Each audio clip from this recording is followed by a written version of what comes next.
Hopefully this video will not get banned, but today I want to talk about the shocking truth about vaccines. On one hand, I want to trust the science, I want to trust the experts, but on the other hand, science is about sharing viewpoints. At the very foundation of science, you have disagreement. This is a normal thing. In fact, nearly every single scientific discovery came out of some disagreement with some mainstream. Now it's a little bit better. You can talk about these things, but 4 years ago, if I talked about this and it opposed medical consensus, it was considered misinformation. Somehow they changed the definition of misinformation. I thought it meant incorrect or false information, but that's not what medical misinformation means. Medical misinformation means if you oppose medical authority, medical consensus. Who is this authority, this all-knowing body that maybe sits in an ivory tower and pushes out the truth about health? One is the World Health Organization and the other is the CDC. However, I just have a little problem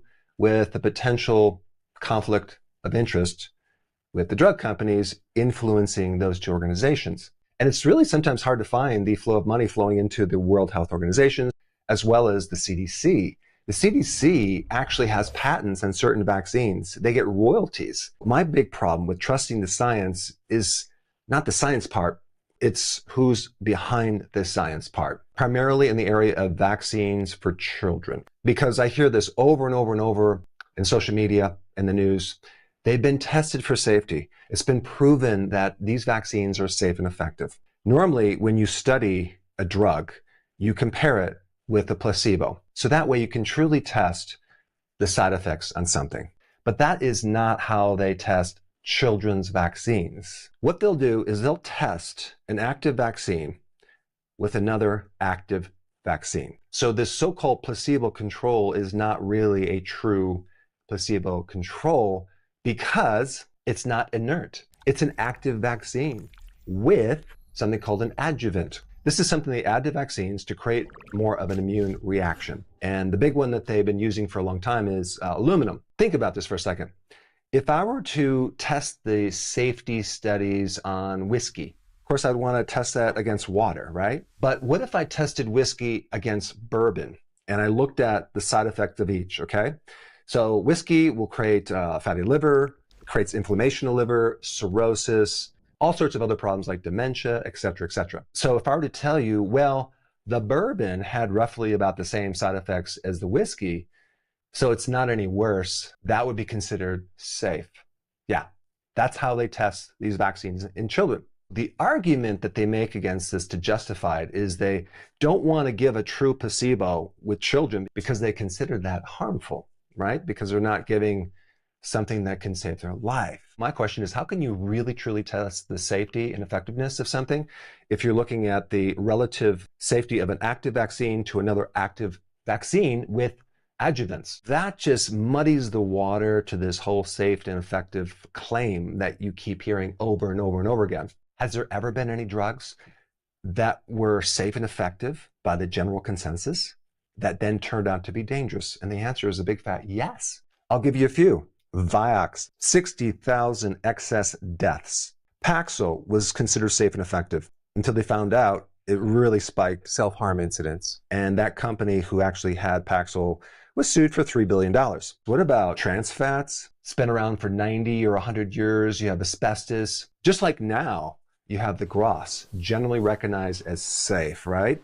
The industry controls that. It's not even an independent FDA review at all. How can something so safe end up to be so dangerous? When research is done, the raw data that that research is based on is not openly disseminated.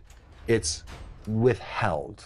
So Big Pharma does a study and they have this raw data and they can kind of keep it confidential. How do we know that the summary of that data that ends up in some research project is not minimizing the harms and maximizing the benefits? We don't. We can't know that until it's subpoenaed and we can eventually get the information. The other loophole, which I think should really be addressed, is this. Did you know that 87% of all Big Pharma sponsored studies are unpublished? If a study doesn't turn out maybe how they want it, they don't have to publish it. Potentially, they could actually just publish the positive studies, the ones that turn out good for that particular drug. New health guidelines are based on that. How doctors perform medicine is based on that data. How are we supposed to trust the science when we can't get all of the science? Just think about one thing, astroturfing. Astroturfing is setting up fake front groups that appear to be the general public talking about it. And I actually want to share some of the names with these front groups because, boy, they just sound so amazing, right? Here's one. Citizens for Patient Safety. Sounds wonderful. Here's one.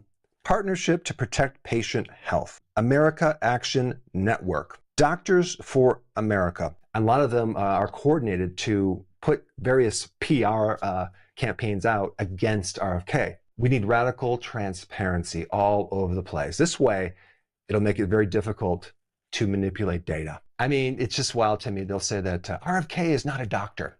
He's not fit to be in charge of HHS. He's just an attorney that, went after corrupt big pharma corporations and sued them for billions of dollars. Hello, isn't that what we need? So my viewpoint is we don't really have a science problem. We never did. We have an ethics problem. Please comment down below and tell me your thoughts and opinions about this topic. And since we're on the topic of corruption, if you have not seen this video on the corruption in the food industry, you have to check it out. Click right here.